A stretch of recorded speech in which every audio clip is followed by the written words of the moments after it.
The good news is we're all in this together. And when we see we're together, we can work things out.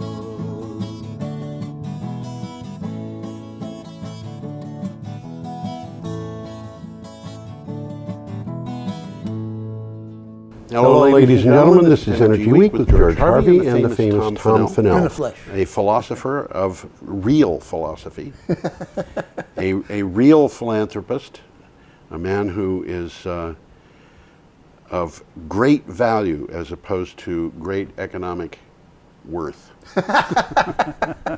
Or maybe I should say great worth as opposed to great economic value. You know, I decided that I'm going to establish a new mathematical construct, which is the worthiness quotient, which is the ratio between the economic value in dollars and the human value. And I think in some cases we're seeing these numbers approaching infinity because the human value is approaching zero. Anyhow. You wouldn't have our illustrious leader in mind, would you? No, not him. I would hope that I could get him out of my mind. Anyway, every day I get up and I look at the news relating to energy and climate change. I've done this for 2,000 some odd days in a row, 2,070 or something. And I find what I can find, anything that I think is interesting. I put together a 50 to 55 word synopsis along with a link to the original article. Put 10 to 15 of these things together and post them to my blog, which is called geoharvey.com. And it's posted on a daily basis. If you want to find something there, you can go to the blog, click on the calendar, which is right at the top, and it should take you to the date, and we will give you the date. We will. We do that. Yeah. We do that so that we will, and we're going to start today. I do want to mention that some of the things that we talk about are well covered in depth. Yeah. But we don't have time to cover. No. It. And if I can remember it, I'll try to mention. There's a couple of them this week are very interesting. Yeah. You know, you might want to look on. There's a couple of them that are utterly bizarre. I mean, one of them at least is utterly bizarre. But we'll get to that. Yeah, so let's move on. Yeah, we are starting on Thursday, February 1st, and we start with a picture. We got a picture We here. have a picture. Let's get that picture Let's up. get the picture up. We have an item that comes from The Hill. And it is called White House to ask for 72% cut in renewable energy programs. Now, isn't that just ducky? Isn't it ducky, yeah. The Trump administration is reportedly seeking a 72% cut to the budget of the Department of Energy programs relating to energy efficiency and renewable energy. It will ask for $575.5 million, down from $2.04 billion in the fiscal year. Last year, Trump sought $636.1 million. In other words, he's cutting the request that he had last year, which was not allowed. No, because it was too low. It was too low in spending for the office, a figure that the Congress rejected. And you know, when you consider this department, which is the National Renewable Energy Lab and associated stuff, that department is making the country money. From an economic net cash flow positive. Absolutely. Yeah. From an economic point of view, it makes no sense whatever to cut the budget of these things. Because it's an ideological thing. Of course it is. What the article mentions is the draft budget contains sharp reductions in research spending. Yeah, they don't want to do the research. 80% approximate cut in fuel-efficient vehicles, bioenergy, and solar. Yeah. As well as staffing cuts from 680 to 450 employees.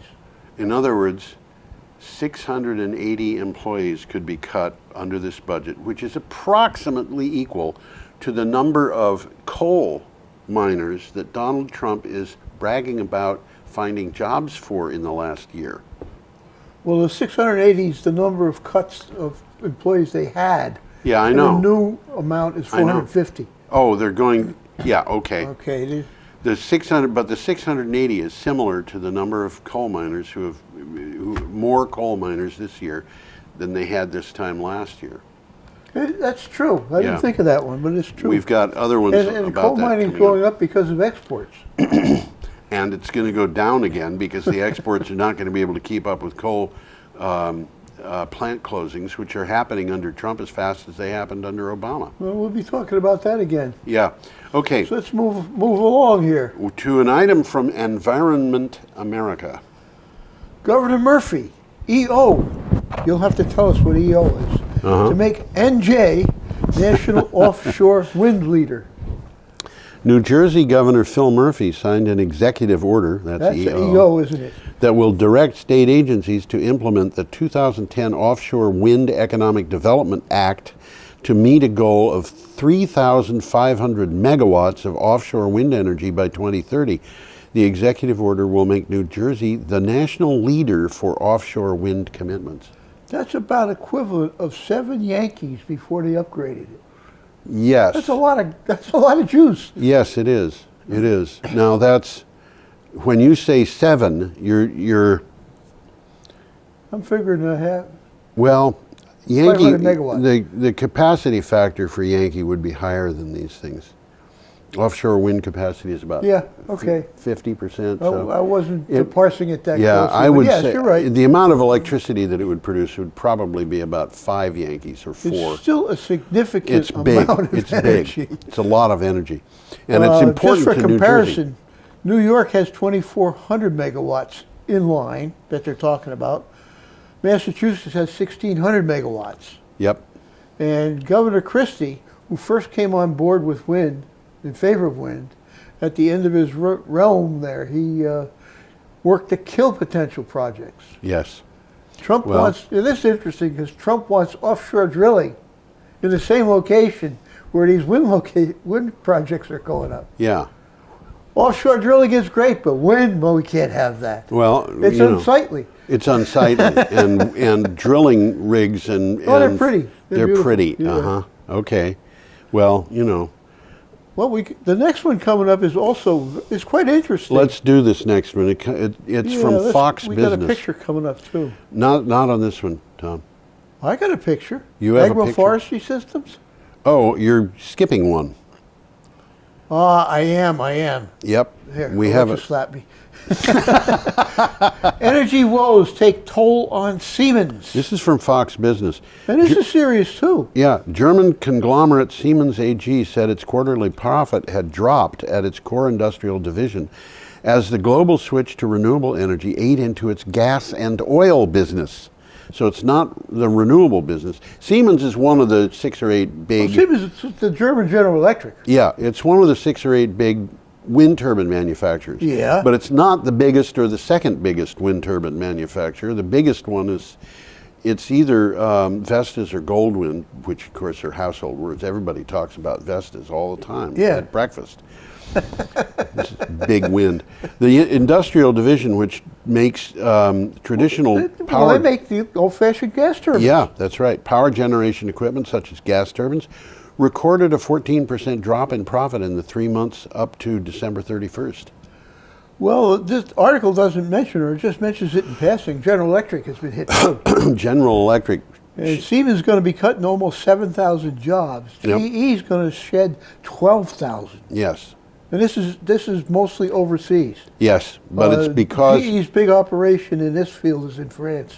Yep, and it's largely because of loss of jobs in the gas industry and the oil industry, and of course that's what it's about. Coal. Nobody wants turbines, so you can't make them. Yeah, nobody wants gas turbines. Gas turbines. They want wind turbines. They want tidal turbines. They want picky. We are up to Friday, February 2nd, and now we have a picture, which is a kind of an interesting little picture. This is nice. This article is very interesting. Are those dogs or pigs in the middle of that thing, do you think? I'd say they're pigs. They certainly look like it, don't they? It's hard to tell. Okay, this is from Science Daily.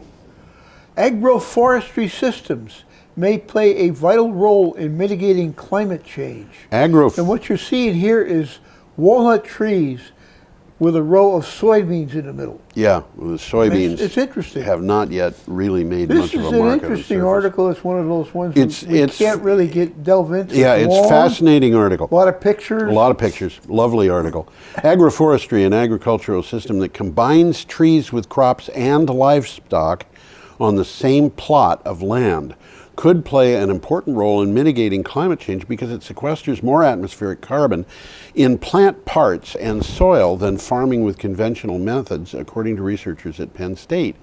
Now, normal farming actually removes a lot of carbon from the soil. But this removes more. No. What I'm saying is Oh, yeah. the big Okay. farming in the Midwest It takes carbon out of the takes soil. carbon out of the soil. I mean, when I lived in Illinois as a child, there was a house that was built in our neighborhood, and the contractor never broke through the topsoil. It had a full basement, but in a full basement, they never got past the topsoil. Wow. That topsoil Where went. is this? This is in Illinois. Wow. The topsoil went down something 14 like feet or more? yeah. Where's the It's like- topsoil? It was like 13 feet of Yeah, topsoil. wow, amazing. Now, when you do normal soil work on that on a farm and you're tilling, Yeah.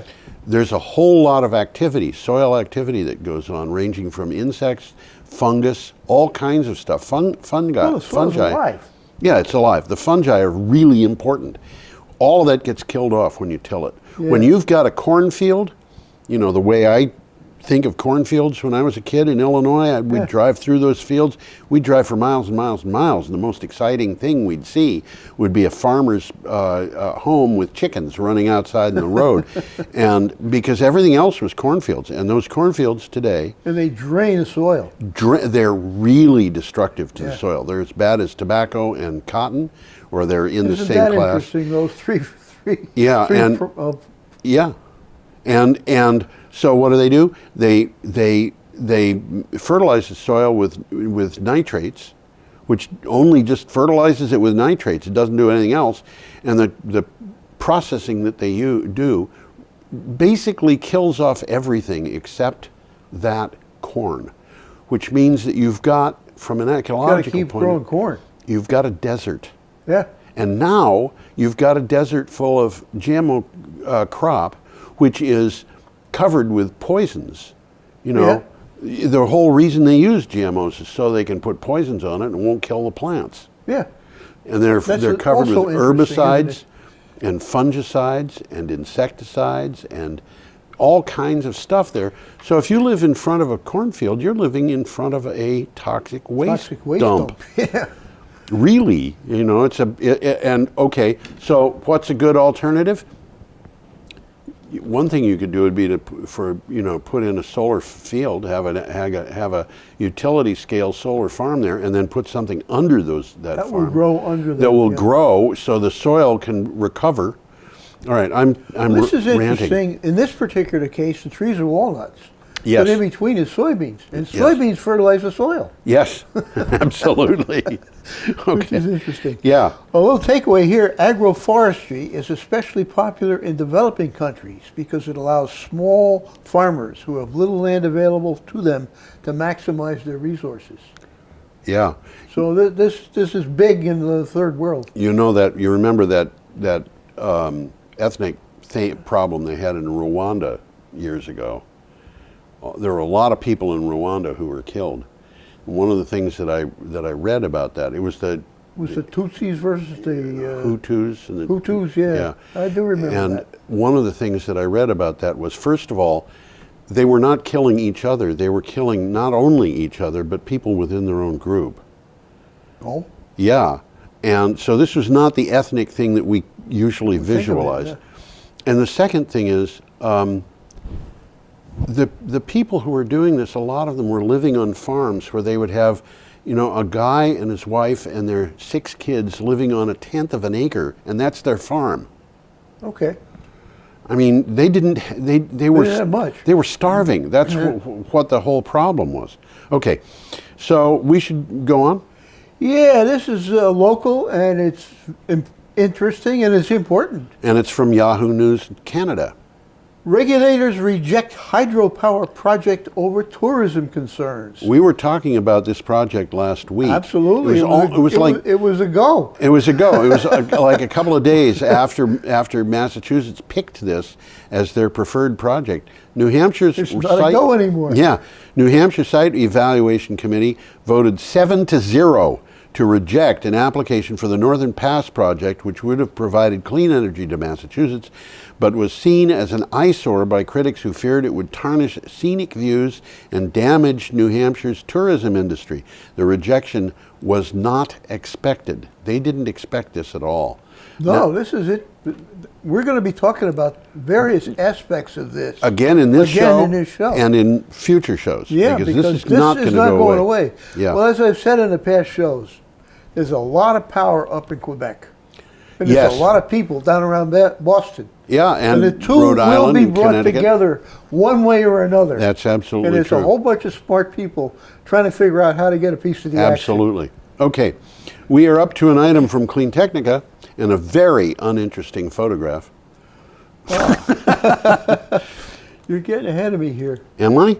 Well, no, not really. Okay. This is a Tesla Powerwall photograph. The Tesla Powerwall is the white thing on the left, and if everything else looks dull, I think it's because the advertising people wanted it not to take your attention off that Tesla Powerwall. Well, it's interesting because the article shows an actual connection Yes. of the Tesla Powerwall. Yes. And I saw an actual connection of a Tesla Powerwall done by Tesla here in Brattleboro. Okay. And it is identical. That's not a surprise to me. Everything is situated exactly the same way. Yeah, absolutely.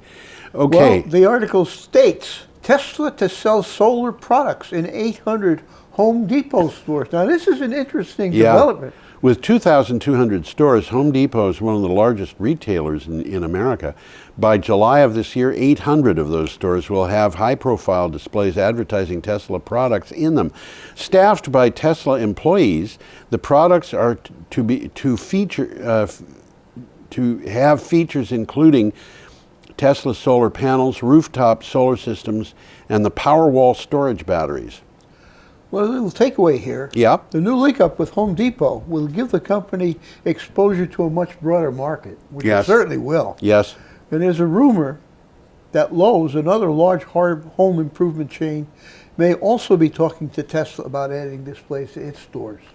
Yep. So this is kind of, how would you say it, the publicization of Tesla. Yes. The people who don't know even know what Tesla is are suddenly going to find out. Well, one of the things that I found really interesting when Elon Musk introduced the Tesla battery, you remember that? He said we even have a utility that's interested in selling these batteries. Yeah. And he was talking about Green Mountain Power. He was. Absolutely. He was indeed. And Green Mountain Power is making some good deals. Yeah, which for anybody who doesn't, for those of you who are watching from that's our local utility. Yeah, Ouagadougou in Burkina Faso. That is our local utility here in Vermont for about 75% almost of Vermonters. And it is our utility in Brattleboro. And it's Mary Powell, who I think should star as Wonder Woman, who is leading that organization. Well, they are taking a different tack toward delivering power than most utilities. Definitely. Okay, and of course, they don't have very much in the way of generating capacity. Very little. They're buying their power and reselling it, which is very different from a lot of the utilities. 80% of utilities don't generate their own power. Not anymore. Well, they did at one time. I mean, I didn't know that, but they certainly most. That may have been a long time ago. Most utilities. Within 20 years. Really? Yeah. Wow. They deregulated power about 20 years ago, and which meant that the local utilities were suddenly buying power from outside? Well, they sold off their generating stations. Okay. So they no longer own them. Aha. Okay, that makes sense now. Okay, we're up to Saturday, February 3rd, and we've got a piece from... We're still local here. BurlingtonFreePress.com. I've heard of that. I have too. I've actually been in Burlington. Amazing. Local and federal policies derail Vermont's solar goal, according to installers. Reduced state incentives and new U.S. trade tariffs are likely to speed the decline of small and medium-sized solar power installations. Trade group Renewable Energy Vermont said the number of the new net-metered solar panels declined by 50% last year. Can you imagine that? That's really depressing. REV reported, citing data from the Vermont Public Utilities Commission. You know, one of the things that I find interesting about this is that here in Vermont, when we're talking about the Renewable Energy Vermont and the Vermont Public Utilities Commission and the state government and so forth, these are people I know. These are people you know. Yeah. These are people everybody knows, Yeah. you know. Well, it's a small state. It is. It's kind We of are fun. the second most rural state in America. After, Maine. amazing. Amazing, huh? There's a lot of Maine. It's pretty undeveloped. It's amazing to think that Vermont is more rural than Wyoming. But you know why that is because a higher percentage of the people in Wyoming live in cities. That's true, too. You know, yeah. and people in Vermont, do you know we're the only state in the United States that doesn't have a McDonald's in its capital?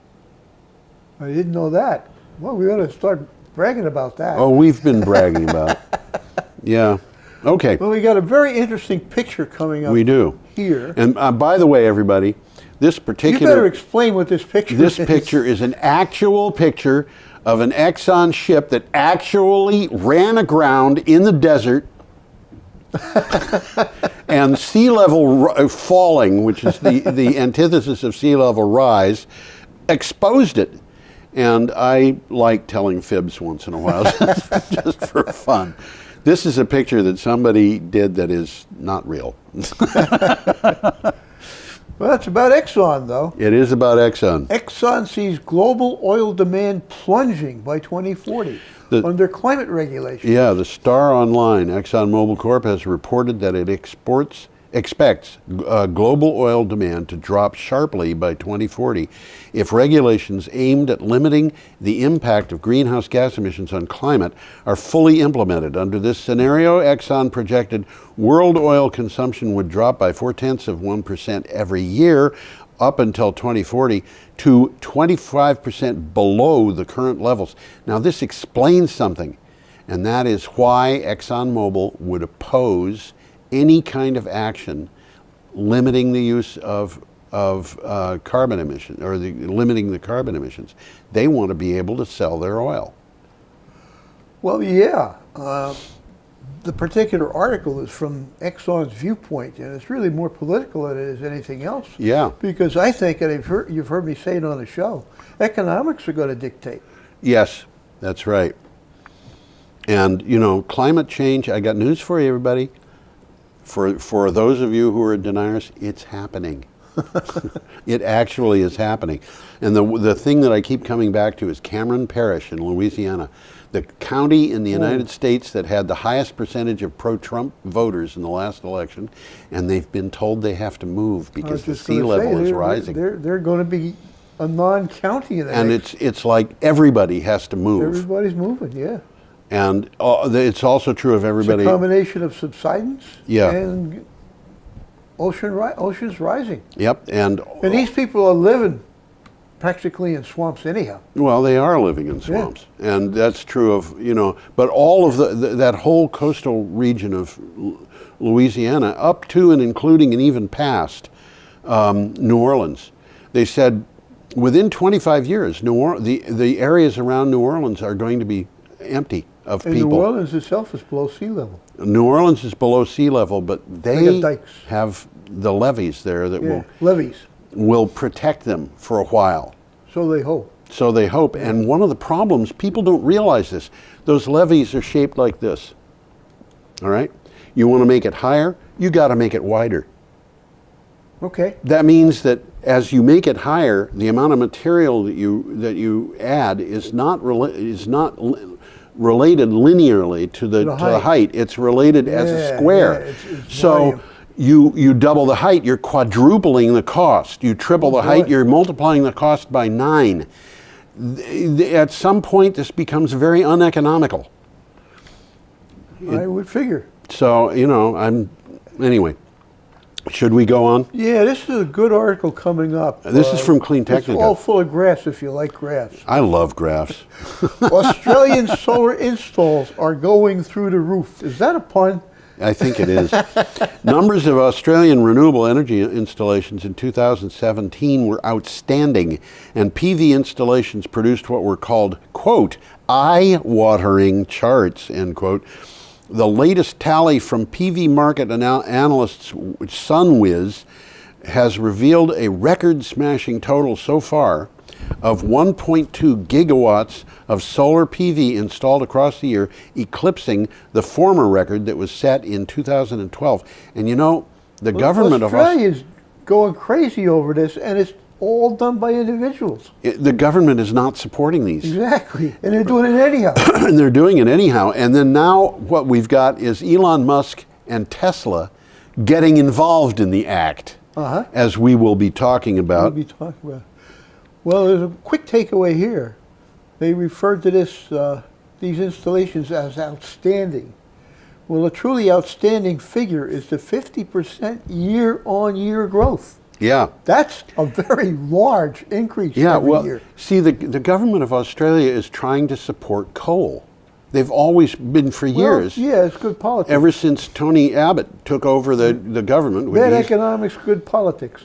He was promising that they were going to get jobs for beautiful clean coal. Yeah. And the current administration is not. It's the same party. It's the Liberals, which is not what Americans would call liberals. And the current administration is to a degree pursuing the same thing. But he ended all the support he could for solar and wind, and but it's happening economically. Rising power prices from the utilities. Yes. Okay. And lower costs for installing PV. Duh. Yeah.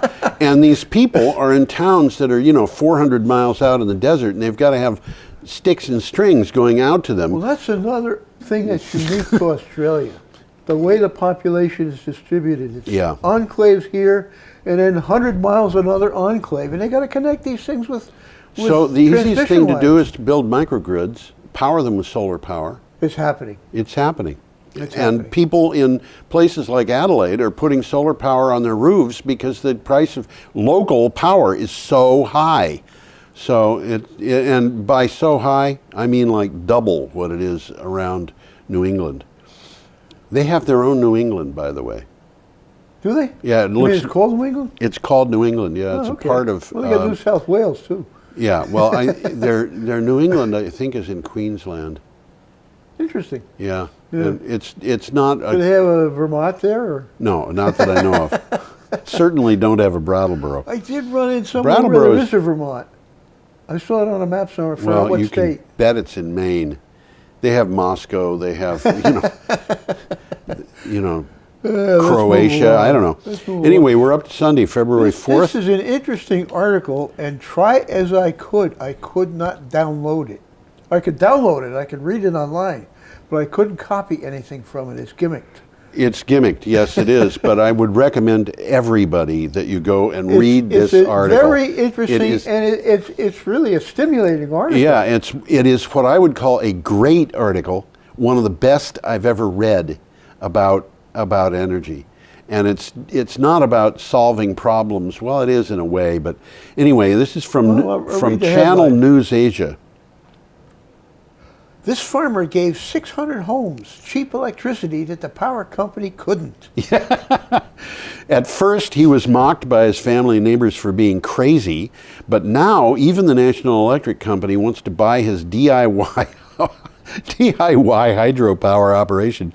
It all began with a dream to give his remote Indonesian village a better life. This is a guy... He's brilliant. He saw He's doing this by himself. Yeah, he saw this water wheel going around. It's made out of steel, but he thought to himself, I'll bet I could make that out of wood. And he built a power plant that all of a sudden was producing power, and he was able to, but he's giving the power away. under a lot of circumstances. So if people are poor, they get free power. If there's a wedding, it gets free power. If there's a funeral, it gets free power. And the power price, the power company wanted to put power into the village, and some of the people signed up for it, and they discovered that they were spending 6 times as much.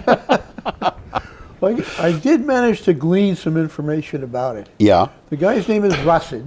Yeah. He's a 48-year-old farmer. Yeah. And he is the reason why they now have lights in the house, refrigerators to keep food fresh, Refrigerators. and television sets to inform and These entertain. people are like in the 20th century at least, maybe the 21st. He's a simple man, no degree, no internet.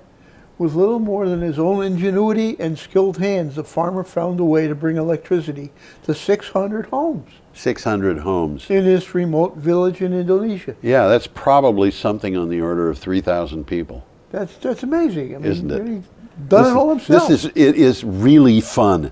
It's This is a good article. fun article. Read the article. if This you can. article is at geoharvey.com, Sunday, February 4th. Take a look at it. It's fun. It is fun. And it's got good pictures.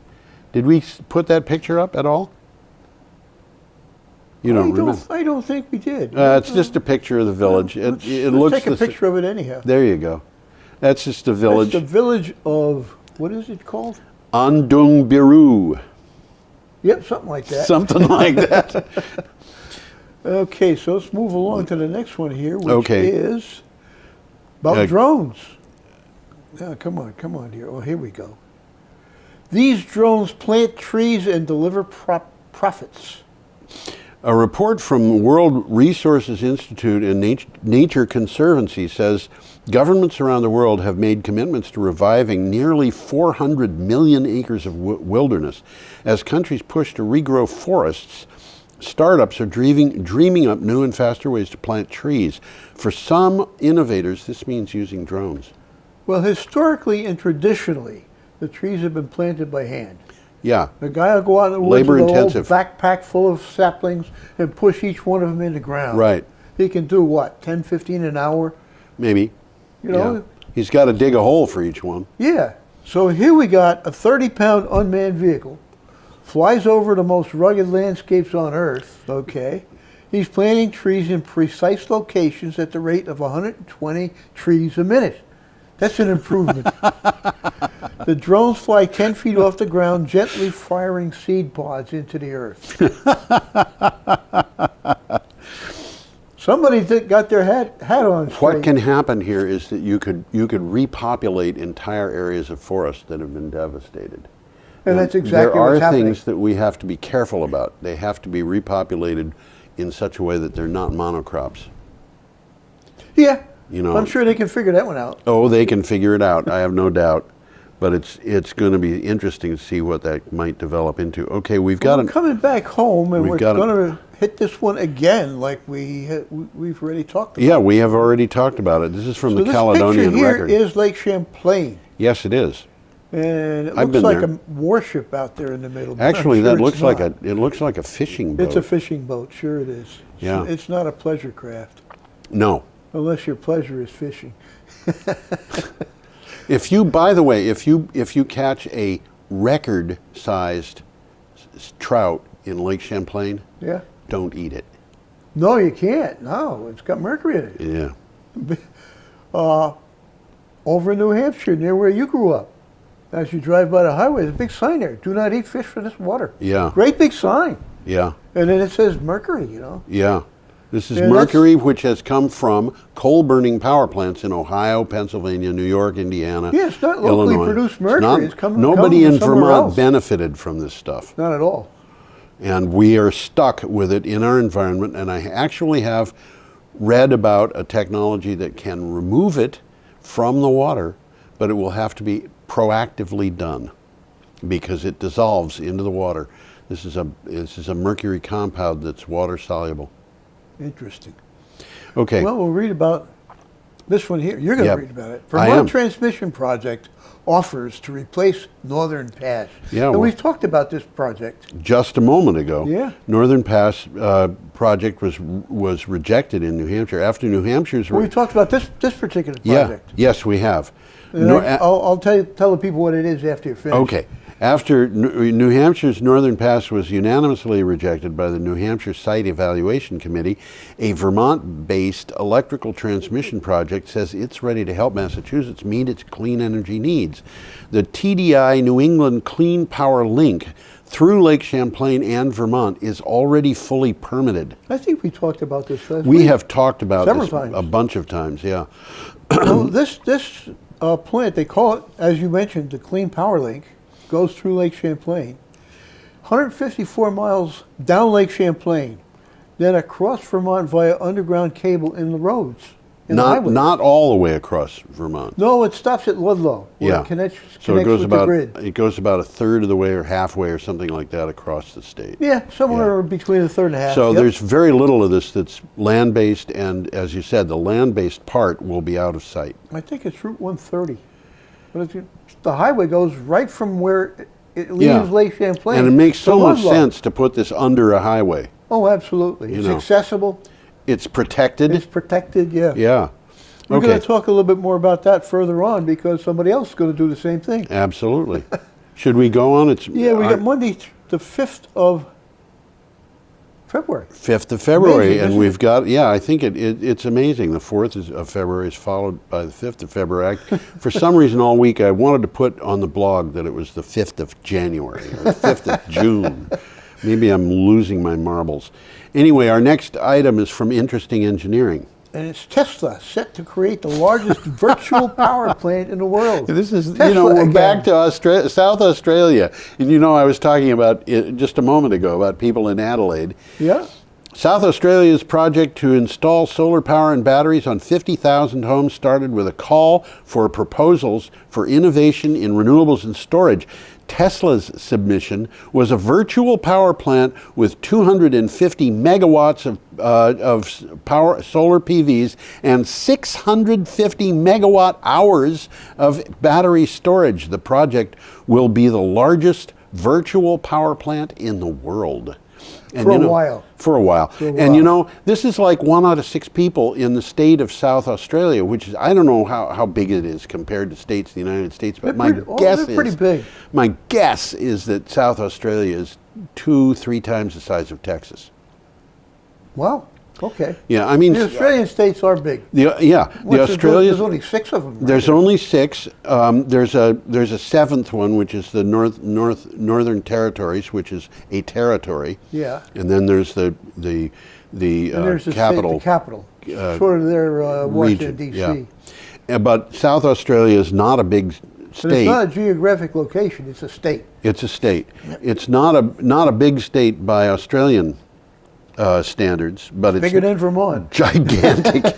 Gigantic. Well, Western Australia is probably, I'm just going to guess that Western Australia is as big as the United States east of the Mississippi River. That's I was going to say it's pretty damn close to that. Yeah. Yep, pretty damn So, close. the Australian states are very big, and South Australia is not very densely populated, and I think there's probably fewer than 2 million people living there. So 50,000 homes is a lot of the people in the state.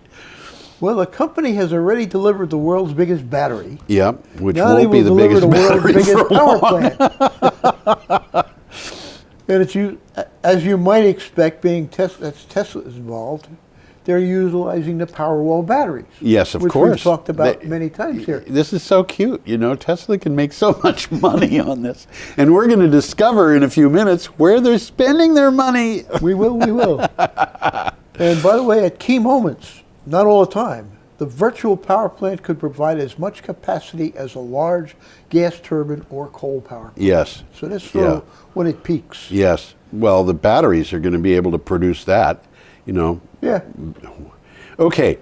Now, this is an interesting article. The one from Echo Business. Yeah. We have a picture here. Yeah, we do have a picture. Let's get it up. That's not a picture from all that recently. It's A picture from last year. Well, it says why climate deniers target women. This is really And I never realized they did, but the article makes a good case that they do. Yeah. Harassment is no stranger to the reporters, researchers, and policy workers who work on climate change. But it is particularly severe for the women in those fields. Research into public understanding of climate change reveals an important link between sexism and climate denial. I never thought of the link, but it is true. It's a real link. I mean, I got a takeaway here. Studies show that women who work on climate change regularly got the wrong emphasis there. Women who work on climate change regularly endure sexist attacks, usually from men who have hierarchical leanings or who feel superior to others. And they give an Or example. who happen to be in the employ of somebody who burns fuel. Well, that's another, the article doesn't mention it, but yeah. But they mention specifically Rush Limbaugh in Breitbart News. Yes, well, And it says men who value hierarchy are more likely to downplay the risks of climate change and more likely to hold sexist views. Tree that huggers and uppity weird? women both threaten the existing male-dominated hierarchy. absolutely. That's interesting. Never thought of that. Yeah. Keep them barefoot and addicted to oil. Well, you got to watch out for uppity women, man.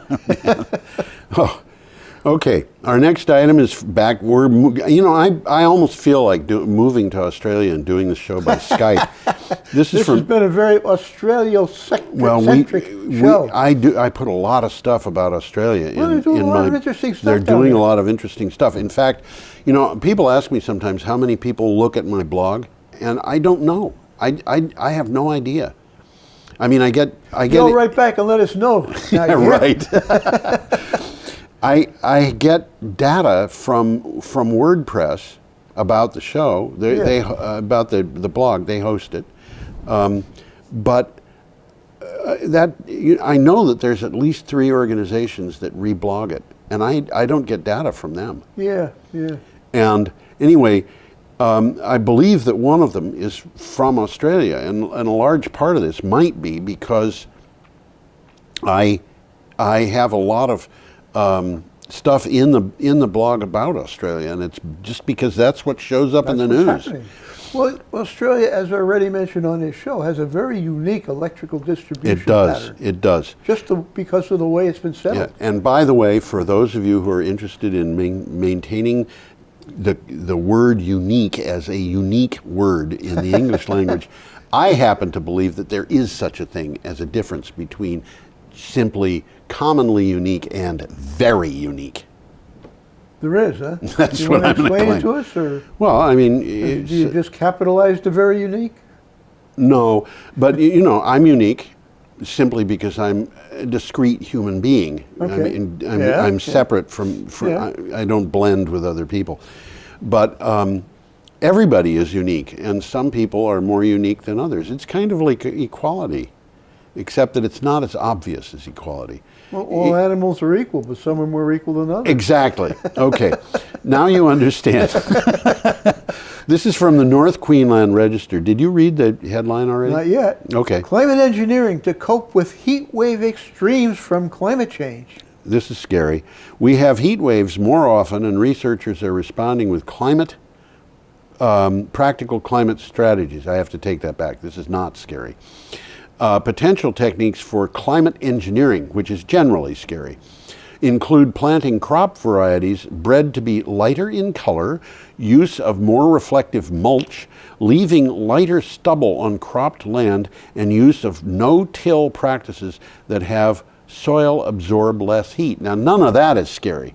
This is an interesting concept, though. 'Cause Yeah, not geoengineering. something we would think about, but when you think about it, you go, duh. Duh. Why did I think about that? When I was in 7th grade, I read a thing that said that the amount of the United States that was covered with asphalt was approximately equal to the area of the state of Louisiana.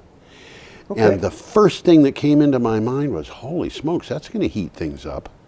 And it does. Yeah. Okay. Here, what they're talking about is practices that don't cost anybody anything, really. It's just a matter It's just a matter of changing choosing. what you're doing with your land. Exactly. Okay. Ambient temperatures can be reduced in land that absorbs less heat. And how does it absorb less heat? You put something lighter on it. Exactly.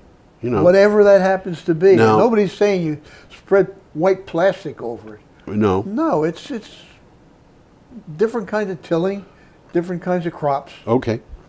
We are up to Tuesday, February 6th, and we've got an item from Clean Technica. Moving right along. France offers U.S. ultimatum. They're fighting back. Yeah. No Paris Agreement, no trade agreement. Yeah. Wow. This is heavy. It is. Speaking to Parliament, the French Foreign Affairs Minister made his country stand on the U.S. decision to pull out of the Paris Climate Agreement quite clear. Quote, one of our main demands is that any country who signs a trade agreement with the EU should implement the Paris Agreement on the ground. No Paris Agreement, no trade agreement, end quote. In other words, Mr. Trump, if you want to play in our ball field, you're going to have to play by our rules and play the same game we are playing. That's what it's saying. And, you know, Donald Trump and his supporters say he's such a good negotiator. I got news for you. Everything I see out of this guy is that he's a bully. Yeah. And he gets his way by trying to tell people what to do. Well, Mr. Trump, I got news for you. The United States is not the leading nation anymore. It's China. What? It is, really. It's China. Yeah. You know, I mean, think about this for a minute. How to make China great again. When a poor person goes into a store to buy blue jeans for their kid, you could walk up to them and say, stop. Don't buy the $12 blue jeans, buy the $48 blue jeans because they'll last from that kid to the hand-me-downs to the next kid, the kid after, and it'll save you money. And you know what? If you got 4 kids. The thing the person is going to do is pull out his wallet and say, I've got $14. How am I going to buy a $48 pair of blue jeans? Yeah. So they buy the more expensive blue jeans, even though in the long run it will cost them more money because they don't have a choice. Mm-hmm. Now, in the United States, we have bus companies that are not buying electric buses because they cost $300,000 more than diesel-powered buses, even though the payback on that $300,000 is only about 6 years. Yeah. It's quick. So the result of that is our bus companies, which are behaving like they're poor people, why would rich American companies behave like poor people? Because they're cheap. Because they don't have a lot of money. In total, in the United States, we've got fewer than 300 buses last time I looked. Electric buses. Electric buses. How many are there in China? Well, Shenzhen alone has, what, 130,000 of them or something? No, like 16,000. 16,000. But duh. the Chinese have built over 300,000 electric buses, and only 300 buses have been put on the road in the United States. These things are mostly going on the road in China. China is the economic powerhouse. You want to make a deal with the economic powerhouse? Deal with China. If you're French, deal with China, not the United States. Donald Trump is not going to be able to go to France and say we're the economic powerhouse. We've made a leg. You got to do business with us. You got to do business with us because they're going to do business with China. Okay, we should move on to Tom. Yeah, we're back to the Northern Pass. Yeah, and this is a New Hampshire Public Radio, and we have a picture here, which is just a picture of power lines going through New Hampshire. It isn't necessarily the power lines we're talking No, about. it probably isn't actually, but nevertheless.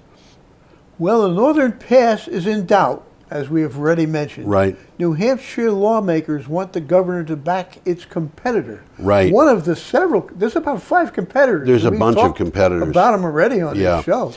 And one of them is going to go in even though it didn't win the bid. Yeah. And that's the one that's going through Western Maine. A bipartisan group of New Hampshire lawmakers wants Governor Chris Sununu to support another big power line in the state now that the future of the Northern Pass project is in doubt. They support National Grid's Granite State Powerlink, a competitor of Northern Pass, that is still in the early stages of development as opposed to this TDI thing in Vermont, which is already permitted. Well, this is partly in Vermont, by the way. Yeah. It starts in Norton, which is on the border. Yep. Okay. It goes via 114 and Route 91 down to Barnard, which is south of St. Johnsbury, Okay. where it crosses into New Hampshire. That's all buried cable, Yeah. buried under the roads. Yep. Okay. And in New Hampshire, it goes a long ways, almost to the Massachusetts border, via an existing transmission line that they're going to have to upgrade. Yes. Okay, that's from New Hampshire Public Radio. Now we've got an item from Clean Technica about GM, which is doing something weird. GM in this case does not mean genetically modified, does it? No. This means GM embraces schizophrenia. GM appears to have adopted a new market strategy, which would be to split itself into two components. One would manufacture electric and autonomous cars in China. We're back to China for world markets going to China. And the other would continue to double down on huge fossil-fueled trucks and SUVs for the domestic market, with new offerings to arrive in 2019. We're going to make America great again, the same way Donald Trump is great. Well, what it seems Big. like they're doing, they're going to run electric cars for China Yeah. and gas guzzlers for America. Yeah, which puts us Pickup into a trucks and position where SUVs. we are at the mercy of anybody who happens to be drilling for and getting oil. It looks like that. That's what they want in And the the article United mentions States. that Ford is doing the same thing. Okay, let's get out of that. We're up to Wednesday, February 7th, and I told you we were going to talk about something that Elon Musk was doing with his money, and now here it is, We got an a item picture here, don't we? from the Sydney Morning Herald, and I was so puzzled by this picture, I actually had to research it to figure it out. Okay. It isn't what it looks like. It isn't what it looks like. That's right. Okay, what's the title? New SpaceX jumbo rocket launches Tesla into space in company milestone. It's interesting. So bizarre. Oh, is it bizarre? Somebody was talking to me about exactly this, and they were saying the government shouldn't be wasting all their money doing this. Yeah, not I said, when wait Elon. a second. This isn't the government. This is Elon Musk. Right. He can waste his own money. That's right. SpaceX's new rocket blasted off on the first test flight carrying a red Tesla sports car, which it released into orbit. Oh, man. The Falcon Heavy rocket rose from the same Florida launch pad used by NASA. So NASA's probably making money on this one. They are, yeah. To send men to the moon. Falcon Heavy cuts cost by returning the 3 main stage boosters back to the Earth that's what to we're be seeing reused. here in the picture. And these are the boosters landing. Yeah. They're not taking off, they're landing. That's amazing. Tesla just has tested this system. I think it was less than 2 years ago. It might have been less than 1 year And ago. they landed safely. They landed safely. And they can reuse them. And they can reuse them. That makes sense to me. Oh, man. Okay. Should we move to the next one or just chat about let's this? see if I got some takeaways here because it's so interesting. Yeah.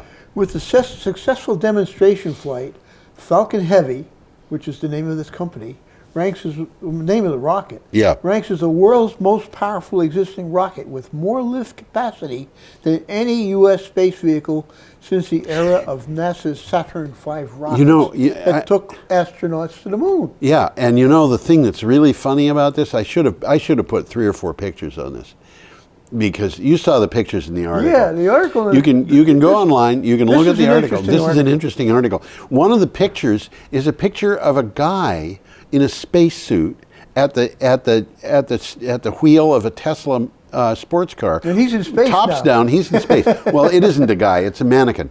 But Elon Musk has launched a Tesla sports car manned by a mannequin.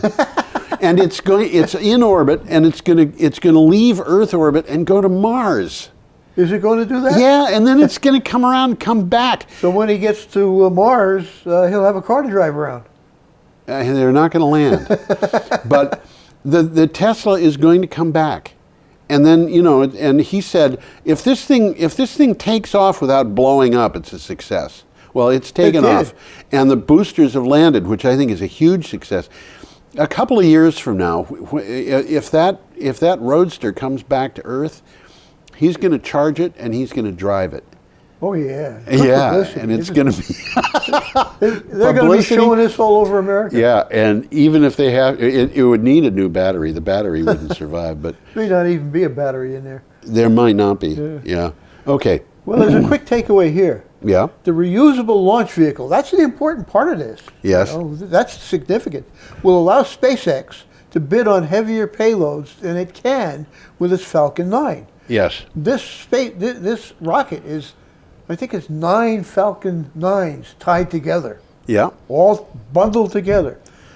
And it's going to allow them to bid on commercial satellites in national security missions. So there's more coming here. Yep. This is bigger than anything Russia or China is doing. No one else is even close. Right. So this guy's got a monopoly going. He does. Okay, our next item No is from, flies on him, you know? the next item is from Penn Energy. Yeah, well, I guess There's We a don't have any variation on that pictures here. saying, which is no flies on my face. China's solar supplier grows in India to avoid trade controls. We just talked about the trade controls last week.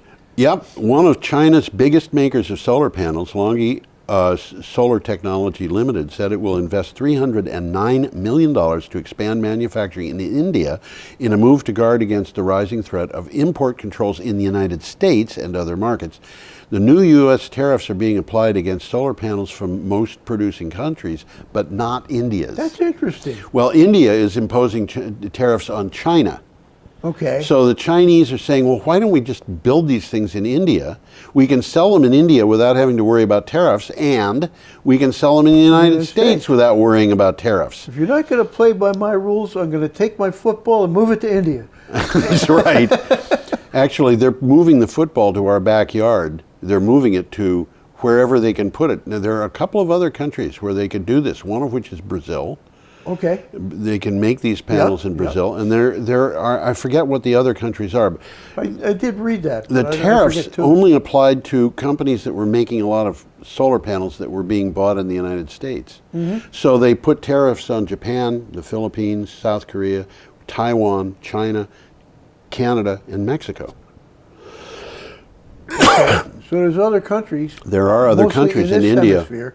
Most of them are in this, well, there are other countries making them. If the Cubans wanted to make them, I don't know, maybe Cuba's not on that list, but there were 101 Well, companies they'll on the find list. all sorts of reasons not to do business with Cuba. You know, it's crazy because what they should be doing is making friends, not enemies. Okay, should we go on? We've got our last piece coming up. We got a picture too. We do.